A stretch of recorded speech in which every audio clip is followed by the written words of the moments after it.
All I want to do is sit with a hot drink and read a book. But no, Lin Ji Kong, the director's like, hey, Jen, why don't we go paddle mowing at Harvey Bay? I'm having a great time, Jen. Oh, you are. I'm sure you are. Every town in Australia has a Chinese restaurant. It's a place for celebration, comfort food, and a sense of community. Whether you love sweet and sour pork or that magical deep-fried ice cream, everyone's got a story to share. Join me, Jennifer Wong, as I spin the Lazy Susan around the country and ask that most important question, chopsticks or fork. Hey, Jen, where we're off to today? We're off to Oriental Palace in Harvey Bay. They have the usual Australian Chinese dishes, but also Malaysian dishes. Oh, Malaysian. I wonder if they're going to have laksa, sambal, char kway teow? All of the above. Yeah. A picturesque city on Queensland's Fraser Coast, Harvey Bay is a 3.5-hour drive north of Brisbane. With a population of just over 56,000, it lies on bachelor country and is the whale-watching capital of Australia. Although we just missed humpback whale season, we didn't forget to stop off at some unmissable Australian attractions like the Big Pineapple. Why are you so big? And Maryborough, the birth town of P.L. Travers, the creator of Mary Poppins. Getting a bit windy here, Mary.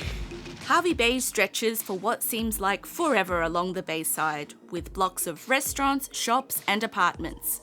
One of these restaurants on the Harvey Bay shorefront is Oriental Palace, run by Gary and his wife Annalisa. What do you guys have when you go?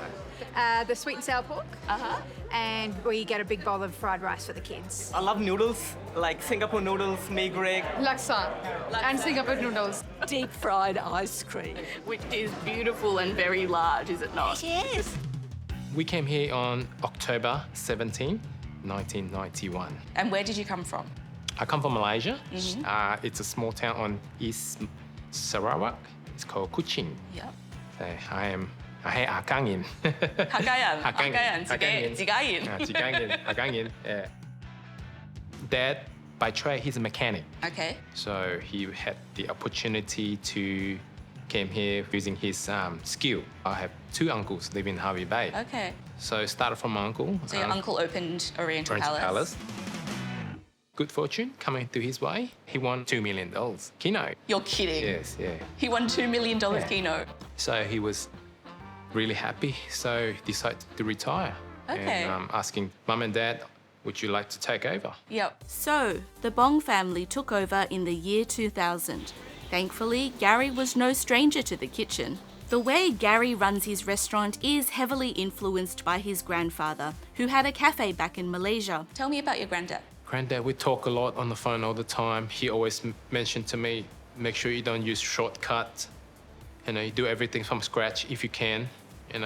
I said to Granddad, shortcut is always the best. You save time, you save labor. And he said, no. In the end, you will see the result. You are losing your customers.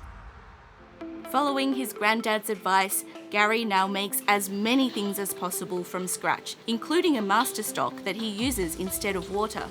Granddad's influence has also resulted in a Malaysian touch to Australian Chinese favourites.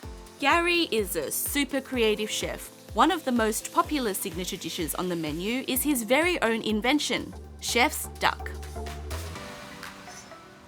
All right, I'm gonna get the neck out of the way. And do you put that in your stock or anything, or does that just go? Usually we eat them, we don't waste anything. Yeah, right. But, yeah. So we've done all the duck, so we've got to clean out all the excess. Yep. The duck is thoroughly washed inside and out. Okay, Gary, this is your master stock. Tell me what's in it. So this have like soy sauce, dark soy sauce, have rock sugars in it, star anise, ginger, garlic, cinnamon sticks, and Sichuan peppercorn. Wow. So everything's in it. So this been with me started the beginning of this year. Wow. This duck usually I will cook it for 40 to 45 minutes. Right. And yeah, that's it. Wow. So we're gonna put it in. This one on the top. Bring it up to boil. We're gonna bring it up to boil and then turn it down. To simmer. That's right. Wow. After 45 minutes, the duck is removed from the master stock. Oh my goodness, that smells so good. Oh, my mouth is watering big time. Little fan of duck, big fan of duck. Once the duck cools, it is then deboned. We Chinese people like to eat the meat on the bone. That's right. But a lot of people don't like to eat the meat on the bone, which I guess is why you're deboning it. That's right. Why do you think that is? It's make it easier It's just easier for the customer. Easier to be like this. Yeah. It's going to go to waste. Can we eat it? Yeah, you can. I'm gonna eat it. It's wasteful. You know, if you ever need someone to come in to help you debone a duck, Yeah. you should just sell this as a separate dish for people who know how to eat with bones. You can call it chef's bones. While we're busy eating chef's bones, Gary coats the duck with rice flour mixed with breadcrumbs and a sneaky tablespoon of cornflakes for that extra crunch. A little bit of a massage before it goes into the hot oil. Wow. Slowly put it in. Beautiful. The duck is deep fried and flipped every so often. Once golden brown, Gary removes the duck from the wok and leaves it to cool. He spreads a layer of hoisin sauce on the underside of the duck and chops it up into easy-to-eat portions. That is beautiful. Last but not least, the duck goes on a bed of wok-tossed veggies. Gary, this looks incredible. I cannot wait to try it, but can you try it with me as well? Yeah, sure. Yeah? Go for the, I know you like the thigh, so go for the thigh You know parts. I like the thigh. Where did that come from? Okay.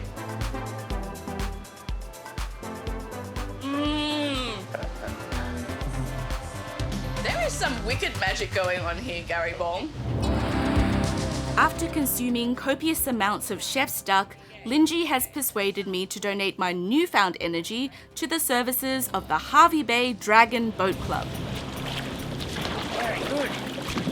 Dragon boating is about the best all-round exercise you can have. I'm feeling it, Janet. Because it uses every single muscle. I know. And up again, 45. Up and smile. Last round, we're going in. Atlas ready. Reach. Power back up. I never powered down. Well, we need a bit more. Where are we going? Why are we still on the water? There's food back on land. Are we heading further away from where we started? You're a dragon now. I am a dragon now. Singing along. Yes. This is just another ordinary day on a Chinese restaurant show in regional Australia. And boy, did I earn me some laksa after that. Tell me about this laksa. If you go to Malaysia, Kuching, everyone know about laksa. This paste you can purchase in Malaysia. It's just the way you make it better. You can add chicken bones, you make it better, and some people add prawn shells Oh, for the flavour in the for the flavour in the stock. soup. Yum.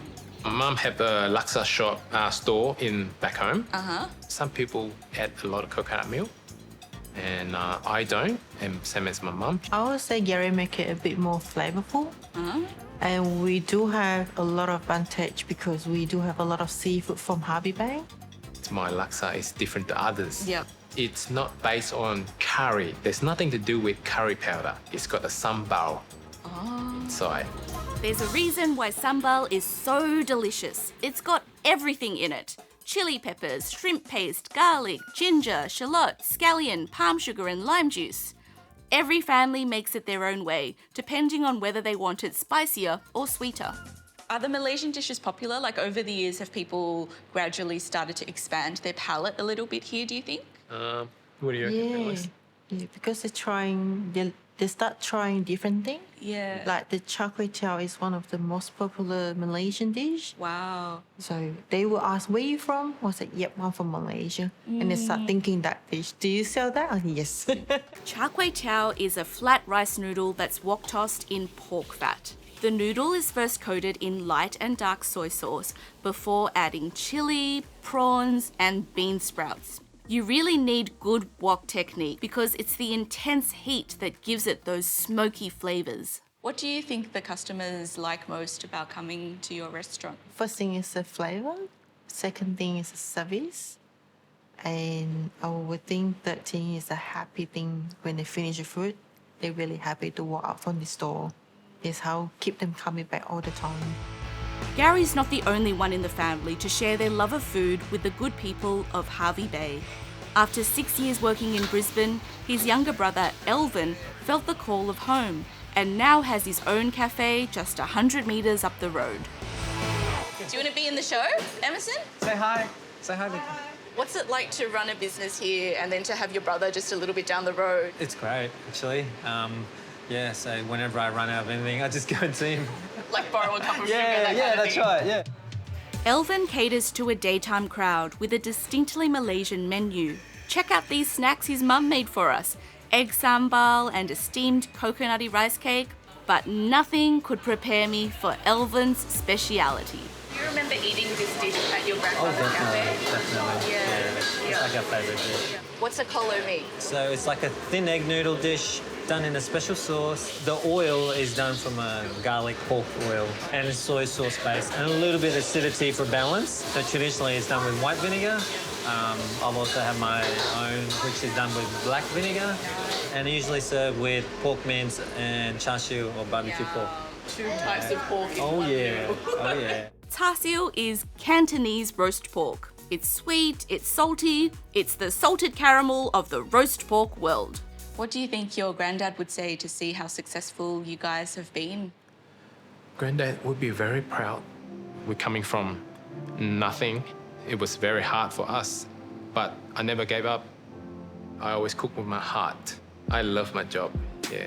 We're lucky enough to join the Bong family on the night they celebrate 20 years of Oriental Palace. Mr. Gary Bong!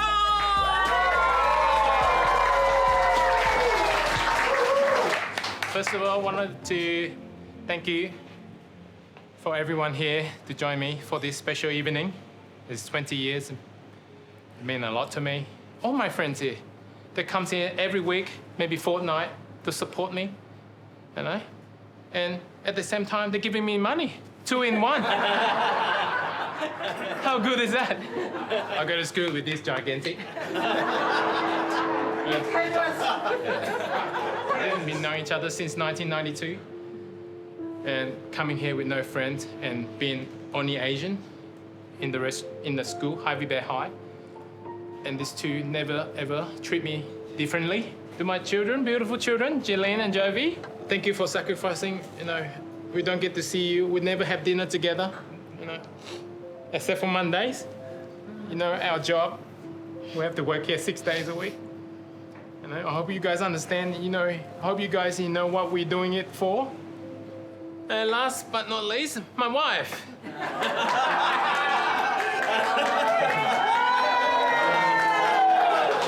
Okay, back in '96, when I said I went back to Malaysia, and I saw these beautiful girls, you know, and that's why I had excuses to stay in Malaysia for 3 months. You know, I was checking her out. She always wear that short skirt, you know.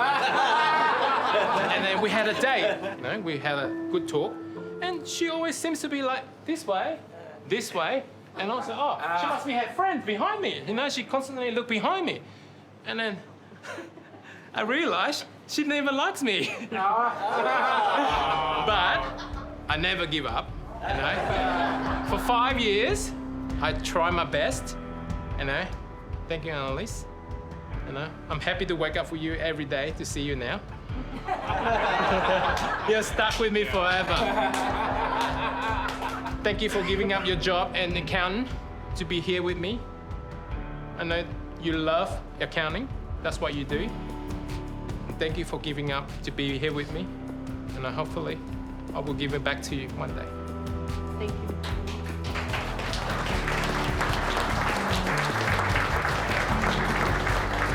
All right, we're gonna eat. All right, we're gonna start cooking, okay?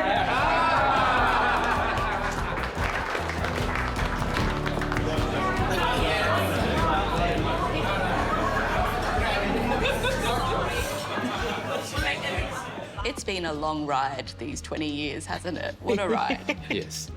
Yeah. Gary, Annalise, Kamsia, thank you. 不用客气。